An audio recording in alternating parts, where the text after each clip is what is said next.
Vendredi dernier, la nationale de l'identification, l'ONI, s'est penchée sur le cas de certains déplacés de la province du Soum. Ils ne disposent en effet d'aucun document d'identité. Fuir les conflits était une épreuve de grande perte pour eux.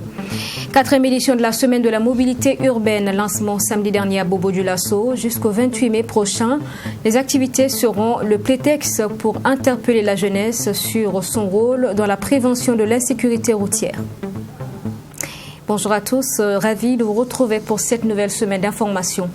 L'insécurité dans le Soum a fait fuir un grand nombre de personnes parties sans avoir eu le temps d'importer leurs documents d'identité. La situation leur impose une impossibilité de déplacement et de mener leurs activités. Afin de trouver une solution, l'Office national de l'identification et les acteurs intervenants de l'état civil dans le Soum se sont penchés vendredi sur le cas donc de ces déplacés, compte rendu avec Maxime Jebombara. À Kongoussi, dans la province du BAM, région du Centre-Nord, acteurs de la justice, préfets, maires, représentants de l'Office national d'identification ONI sont en réflexion pour trouver solution à un problème majeur auquel les populations déplacées internes du Soum font face.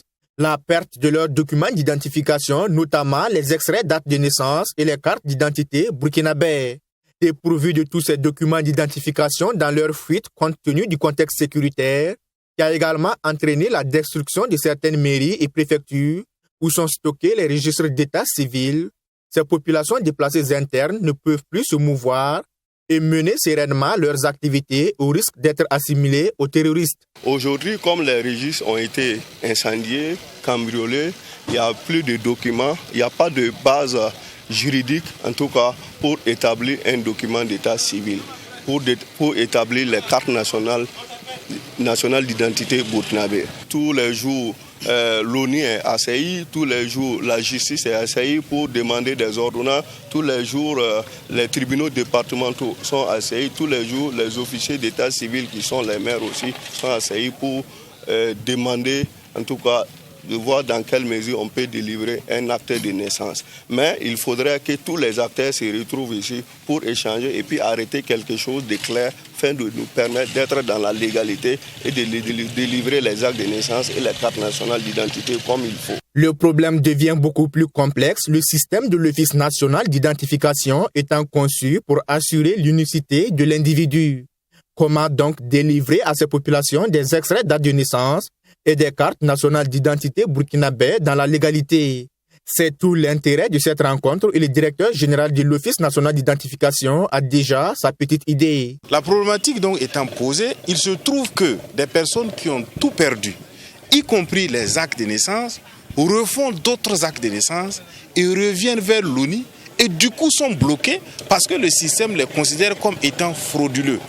On pourrait, de façon exceptionnelle, et ça c'est vraiment préliminaire, on peut aller vers des actes de naissance transitoires, on peut aller vers des cartes d'identité transitoires pour permettre de prendre en compte les déplacés internes en entendant que lorsque la situation reviendra à la normale, qu'on puisse attester de l'authenticité des documents, de la sincérité des documents qui sont présentés et de l'unicité des individus qui vont se présenter à l'effet de leur délivrer des documents définitifs.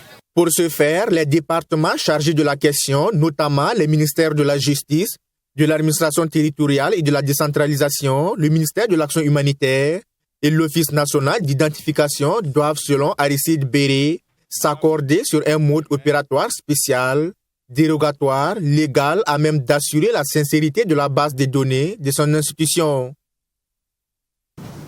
Le Congrès pour la démocratie et le progrès CDP procédait samedi dernier à la mise en place de sa nouvelle section provinciale du Zone-Ouégo. Les secrétaires généraux des sous-sections du parti ont été donc installés par la même occasion. Ces activités ont été menées à travers une réflexion sur la résilience pour un avenir victorieux avec la présence effective des militants du parti. Sanata Serré.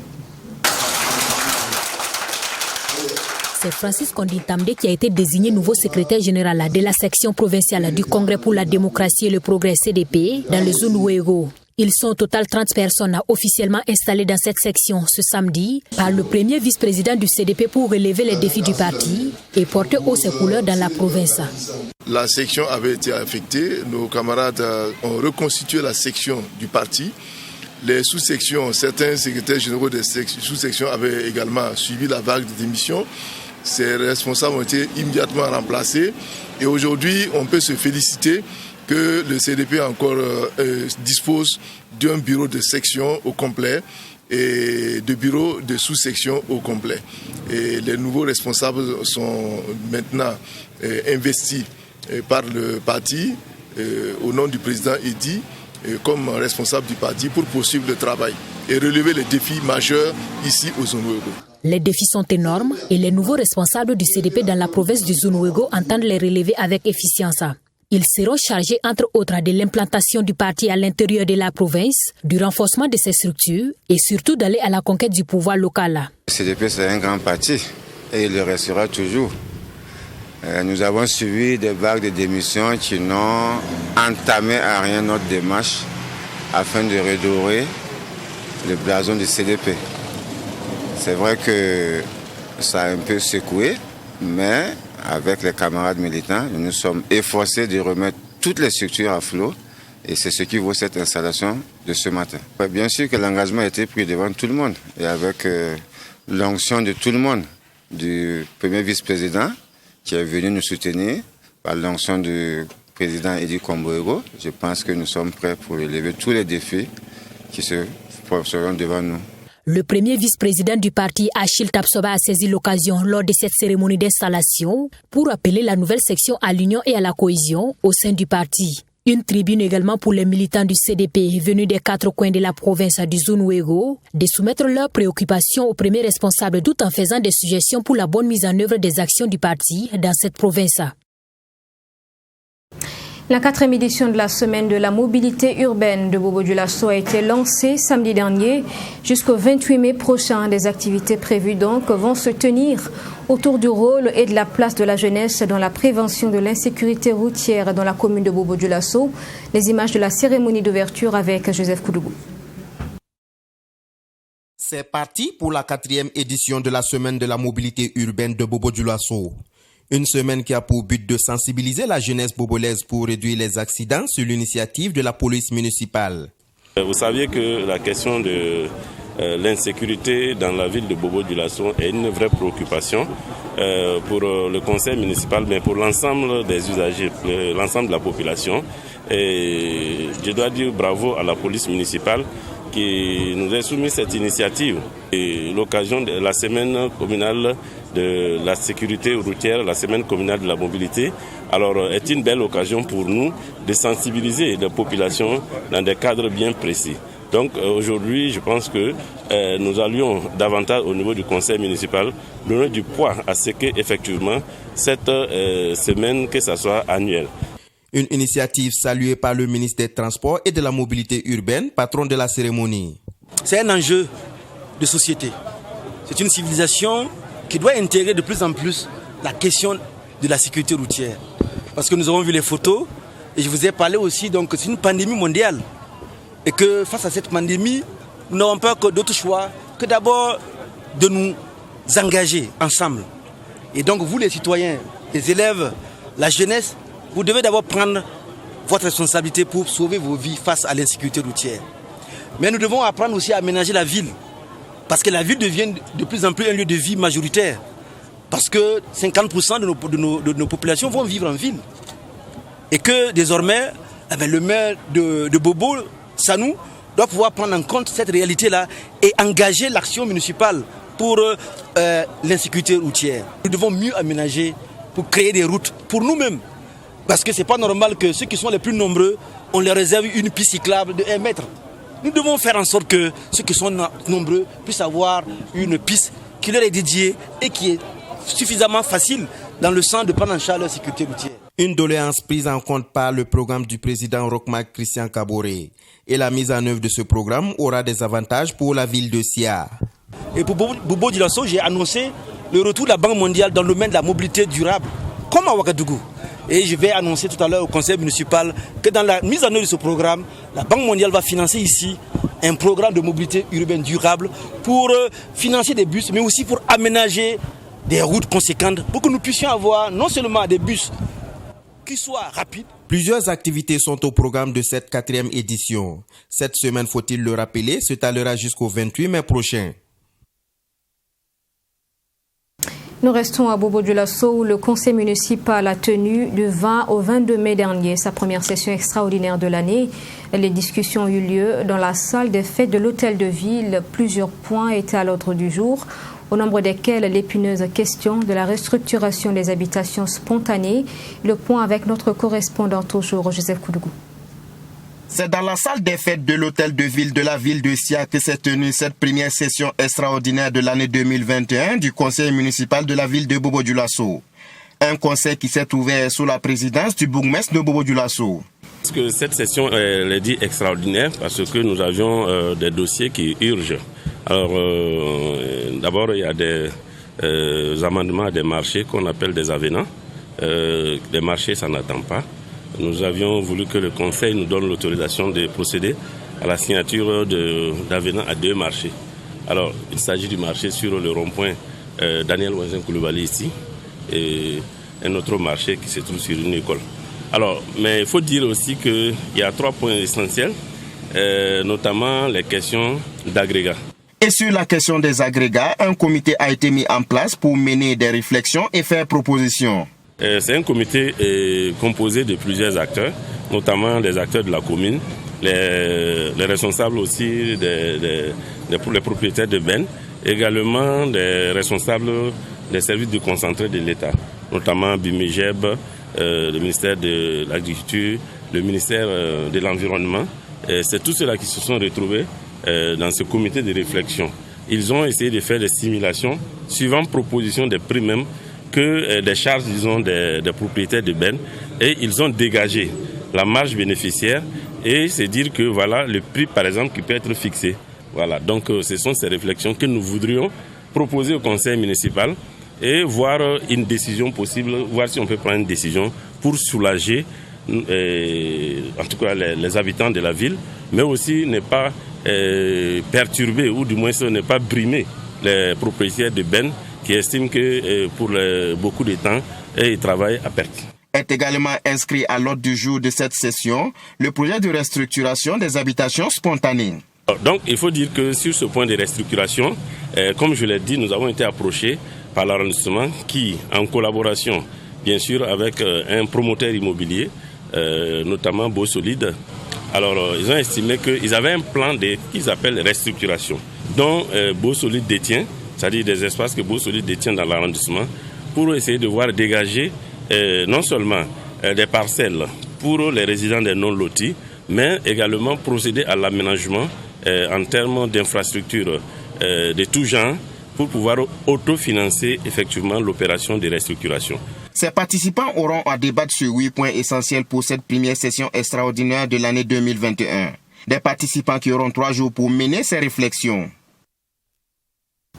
Le centre de santé et de promotion sociale urbain de Diapaga dans l'est du Burkina a bénéficié d'un lot de matériel médical, un don de USAID d'une valeur de 36 millions de francs CFA qui vient répondre aux besoins de soins en santé. Cérémonie de remise du don donc le 18 mai dernier en présence de notre correspondant Jean-Louis Wango. Reportage avec la voix de Mamid Ganakamabou. Patients, accompagnants de malades, ainsi que l'ensemble du personnel du centre de santé et de promotion sociale urbain de Diapaga peuvent pousser un ouf de soulagement. En effet, ce centre vient de bénéficier d'un lot d'équipements médicaux. Ce lot est composé, entre autres, des lits d'hospitalisation, des matelas, d'armoires, des tables d'examen et de mobilier de bureau. Ce lot de matériel vient élever encore notre capacité d'accueil des malades et la commodité aussi du CESMIS.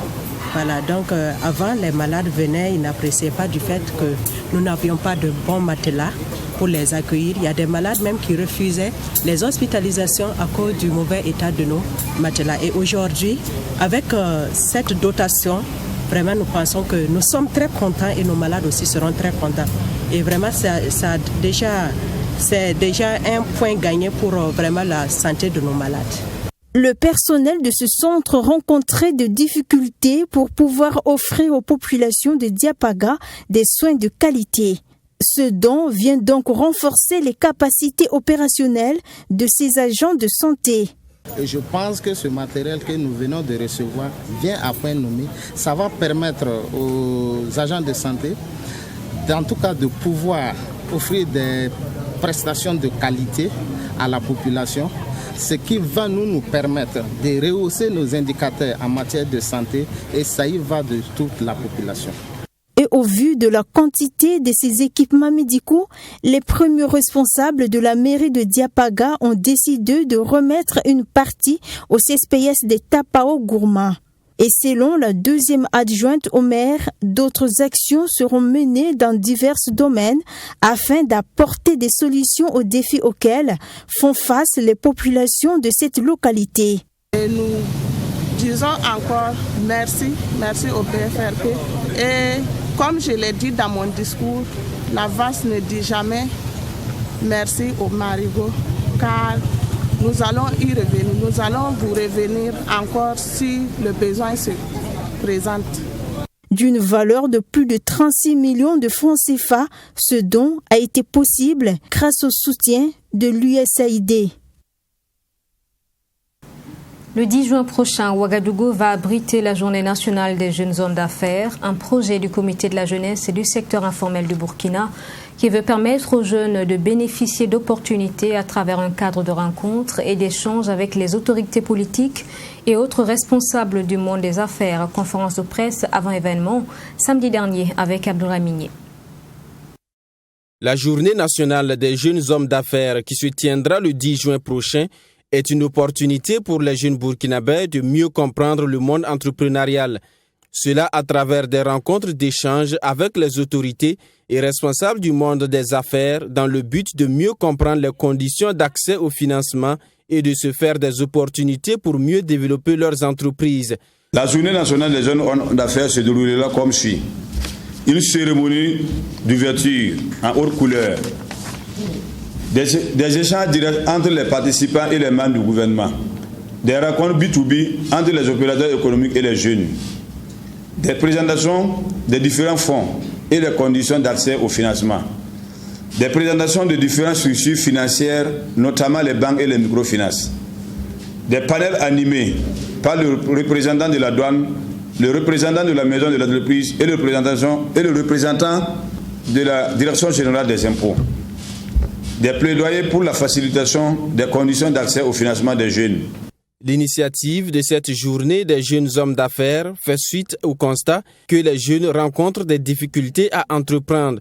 Dans un contexte de croissance du taux de chômage, ce cadre de rencontre a pour objectif de permettre à la jeunesse burkinabé de se tourner vers l'entrepreneuriat et participer ainsi au développement économique du Burkina Faso. En regardant sur le plan national, vraiment les jeunes ont vraiment de peine à être financés par les structures financières. On dirait qu'on a oublié même les jeunes au niveau de l'entrepreneuriat. Ils veulent entreprendre, mais vraiment c'est compliqué pour avoir de l'accompagnement. Donc nous aussi, on a essayé de voir comment on peut aider nos jeunes à avoir au moins un accompagnement vis-à-vis de nos autorités. Notons que cette initiative de la Journée nationale des jeunes hommes d'affaires est du Conseil national de la jeunesse à travers le comité de la jeunesse du secteur informel du Burkina Faso, un comité composé de 223 associations de jeunes évoluant dans le secteur informel. Et puis nous terminons en musique reggae avec l'artiste Ismo Vitalo, sacré Marley d'Or 2021. Il a été désigné samedi dernier lors de la soirée récompense donc musicale. Ismo Vitalo succède à Jakassa et puis l'édition 2021 des Marley d'Or a permis donc de réfléchir sur la question du reggae comme facteur d'intégration et de réconciliation. Image Ami Valiant avec la voix de Abdourahmini. Un tonnerre d'applaudissements pour Ismo Vitalo. Ismo Vitalo est le grand vainqueur du Marley d'Or 2021. Ainsi en a décidé le jury de la 8e édition des Marley d'Or. En plus de la plus grande distinction, le Marley d'Or, l'artiste remporte également le Marley du public. Le Marley du meilleur concert est revenu à Saint-Florent. Le Marley du meilleur reggae route et celui du meilleur clip vidéo ont été remportés par Iron Bender. Le Marley de la révélation a été décerné à Matty Dream. Des trophées d'honneur ont été également attribués à des personnalités et mécènes qui ont œuvré pour la valorisation de la musique reggae et de la réconciliation nationale. Il s'agit entre autres du ministre de la Réconciliation nationale de la Côte d'Ivoire, Kwadjo Kona Bertin, du ministre de la Réconciliation du Burkina Faso, Zéphirin Diabré, le chef de file de l'opposition politique burkinabé, Edi Komboyogo, Onel Mala de la Côte d'Ivoire et Dim Jérémy. Pour le vainqueur du Marley d'Or 2021, cette distinction est dédiée à ceux qui aiment son art et est un appel à redoubler d'efforts. Oh, c'est très ému, ça faut le dire haut et fort. J'ai lâché des poules parce que j'ai compris que les Burkinabés sont avec moi et qu'ils aiment bien ma musique. Et tout cela, c'est quoi? C'est une manière de nous dire encore de travailler plus. Parce que c'est le travail qui paye, c'est vrai. J'ai dit merci beaucoup à tous mes fans, à tous les Burkinabés partout, qui ont cru à moi, qui ont cru à cet album Salam Alaikum. Donc vraiment, je suis très très très heureux. Et que Dieu vous bénisse toujours. Le commissaire général du Marley d'Or 2021 s'est félicité de la tenue de cette édition. Il a aussi ajouté que la mobilisation des fans du reggae traduit la pertinence du thème de cette édition qui est reggae, facteur d'intégration et de réconciliation. Oh, c'est un sentiment de joie. Vous avez vu le monde, vous avez vu toutes ces autorités, vous avez vu les vibrations que les artistes ont données. Donc on est content en tant qu'organisateur. Parce que si les gens puissent, pour que les gens se réunissent même pour faire la fête, pour que les gens se réunissent pour faire le Marley d'Or, il faut d'abord la paix, il faut la réconciliation, il faut apaiser le cœur. Donc c'est important pour nous, surtout en tant que Burkinabé, parce qu'on n'a qu'un seul pays, on connaît tous l'histoire de notre pays et je crois qu'il est temps aujourd'hui qu'on apaise le cœur des uns et des autres et qu'on va de l'avant. La ministre de la Culture qui a pris la parole au nom de toutes les autorités présentes à cette soirée n'a pas manqué de saluer les organisateurs pour le travail abattu. Elle a aussi saisi l'occasion pour lancer un appel à tous les Burkinabés à s'inscrire dans la dynamique de la réconciliation en cours. Le reggae est un concentré de nos valeurs culturelles, l'amour, la paix, le partage, l'union, l'unité, etc. Facteur d'intégration. La Côte d'Ivoire est là. Il y a d'autres nationalités qui sont là. Et à travers la Côte d'Ivoire, c'est toute l'Afrique qui est représentée ici. Et je crois que tous les messages que nous avons entendus aujourd'hui, ce soir, montrent que le reggae est effectivement une source, un facteur d'intégration, mais également de réconciliation. La soirée des Marley d'Or a connu la présence du ministre de la Réconciliation nationale de la Côte d'Ivoire, Kwadjo Kona Bertin, qui dit être venu encourager les Burkinabés dans leur processus de réconciliation nationale. En plus des récompenses, les Marley d'Or 2021, c'était aussi des prestations en live. Et pour cette 8e édition, les mordus de la musique reggae ont vibré au rythme des tubes à succès de Nourat, de la sœur Nicole, de Onel Mala, de Dim Jérémy, pour ne citer que ceux-là. Nous refermons donc ce journal avec ces Positive Vibrations. Merci de nous avoir suivis. Je vous retrouve demain à 13h. Portez-vous bien.